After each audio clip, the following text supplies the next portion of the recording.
Senadora, vamos fazer um bate-bola aqui sobre política, porque a gente tem um histórico recente no PSDB, que foi a tua intervenção no partido, intervenção nacional do diretório aqui em São Paulo. Com isso, 8 vereadores do PSDB deixaram o partido e foram para outros partidos para apoiar o atual prefeito Ricardo Nunes. O PSDB já teve a maior bancada da Câmara dos Vereadores algumas vezes aqui em São Paulo. E começou um processo, um movimento de expulsão daqueles supostos traidores que migraram de lado.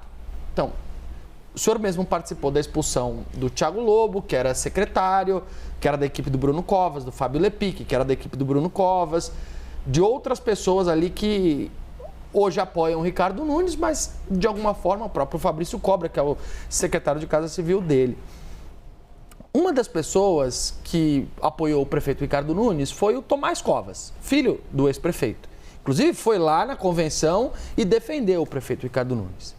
Está afiliado ao PSDB. Por que o Tomás não foi expulso e os outros foram expulsos?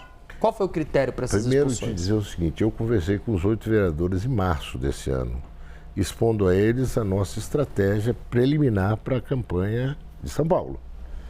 Eu tinha conversado com a direção nacional. Disse, olha, há 4 anos atrás o Bruno escolheu o Ricardo como vice. O Bruno morreu, ele assumiu, é natural que ele queira a reeleição. E que o PSDB indique o vice. Evidentemente que nós sabíamos que ele não se sentia compelido a isso de forma alguma. Ele já tinha resolvido o problema que ele achava que tinha que resolver. Os 8 vereadores. Eu fui e conversei com eles. No final da conversa eu perguntei, e aí? Não, nós estamos plenamente atendidos pelo prefeito.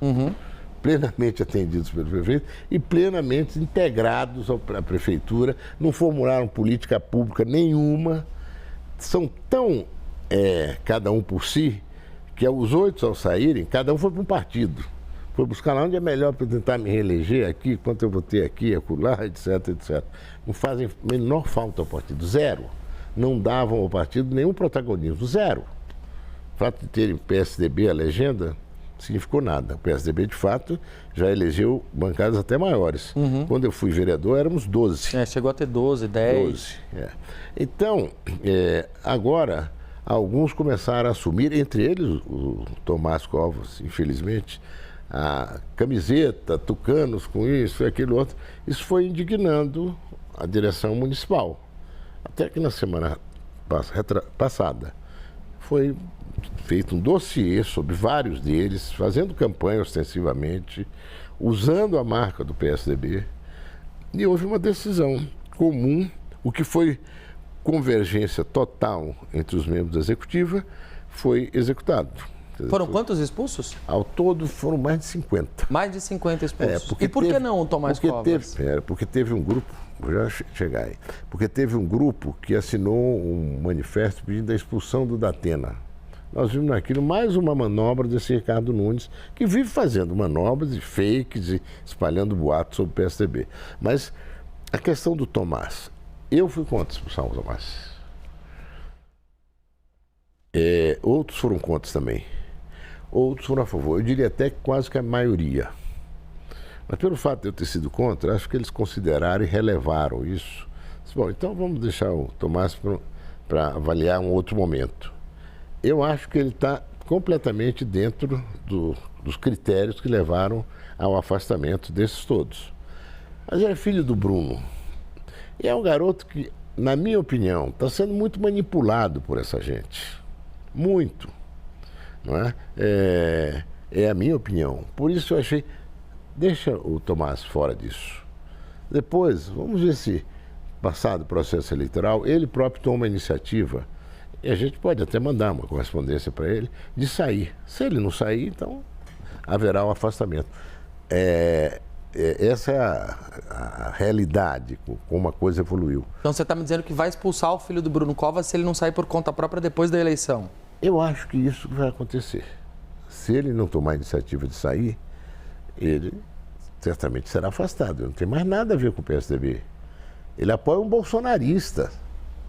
O mais grave é que é um bolsonarista itinerante, né? Porque ele vai para lá, para cá. Se for o bolsonarismo mais exacerbado, ele vai também. Não tem jeito, ele está ali alucinado para tentar a reeleição. com um custo para os cofres de São Paulo espetacular. Por isso que eu digo, imagina esse cara numa prefeitura poderosa como São Paulo, podendo fazer um governo extraordinário, mudando a geografia econômica, política e social das periferias de São Paulo, na mobilidade, em tudo mais que eu mencionei aqui, na habitação, gastou 5 bilhões e 400 milhões de reais em asfalto o ano passado e esse. Candidato. Manda fazer um pente fino aí para você ver onde é que foi parar esse rio de dinheiro. São Paulo pode manter o viário com menos do que isso. E usar os outros recursos, qualificar jovens para fazer moradia popular. Candidato, vamos falar sobre o cenário envolvendo Tabata Amaral. A gente sabe que lá no começo do ano existia uma possibilidade muito grande, pelo que a gente acompanhava, de que Datena fosse o vice dela. Se a gente somar hoje as porcentagens dos dois, garantiria, por exemplo, pelo menos os dois num segundo turno, se eles estivessem juntos. O senhor... Ainda não. Mas já estaria mais avançado do que o cenário que Datena se encontra de forma isolada e também Tabata, né? O senhor se arrepende dessa avaliação feita pelo PSDB de correr solo nessa disputa sem Tabata? E lembro também que eu acompanhei muito de perto a pré-campanha de Ricardo Nunes e ele falava para mim assim: fique tranquila porque eu ainda acho que o PSDB vai me apoiar no fim das contas, porque afinal de contas a maior parte do meu secretariado está no PSDB, é do PSDB. O secretário da Educação é do PSDB. Era, né? Nós tiramos ele também, o tal do Padula. É esse desastre. O cara está lá 2 anos e pouco e o São Paulo caiu no IDEB. Registra bem isso, ano passado. Piorou. Essa montanha de recursos que ele tem, então, inerte, completamente inerte como gestor. Bom, com relação a essa questão sua, o Datena, ele é um cara que tem independência e coragem. Ele, quando começou, ele chegou a ter 19% de intenção de voto. E o Datena foi construindo posições, ele foi vivenciando a cidade. Como ele mesmo disse, olha, eu faço um programa, televisão, estúdio, tem informações, tem imagens, tem isso aqui, mas eu próprio nunca circulei em São Paulo tanto como circulei agora, testemunhando os desafios que a cidade tem. Né? E aí nós fomos dando números, tudo para nós foi muito urgente. O programa nós tínhamos que fazer em 3 semanas, né? E tínhamos já uma ideia do que fazer, mas fomos aprimorando. O Datena hoje é um cara que está pronto para encarar o desafio. Ele sabe que dar 2 horas a mais na creche custa 550 milhões por ano. Dá para fazer. Sabe que fazer o remédio na casa de quem precisa usar continuadamente é quase nada. Tem um custo você pôr 2 horas a mais nos equipamentos de saúde para resolver o déficit de atendimento, de consulta, de exame, etc, etc. Tem um custo também, 600, 700 milhões. Tudo isso a prefeitura pode.